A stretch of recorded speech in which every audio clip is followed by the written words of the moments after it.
मुझे आज बहुत फख्र है कि मैं आज जिस जगह पर बैठा हूं और आवाम के मसले सुन रहा हूं, ये मेरे कायद बिलावल भुट्टो जरदारी की कॉन्स्टिट्यूएंसी की सीट है।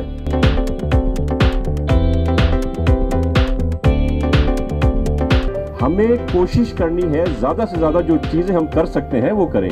यहाँ पर हमारे पास सबसे ज़्यादा मेरे ख्याल से सिंध में जो फोकस है हमारा लियारी में, क्योंकि लियारी हमारा गढ़ है।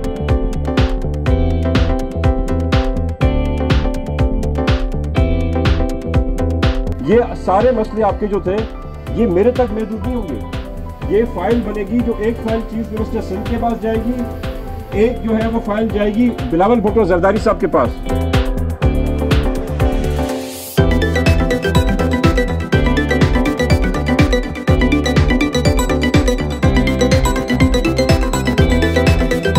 आपको साल के अंदर हम जारी ऐसा जबरदस्त करके देंगे कि आप खुश हो जाएंगे।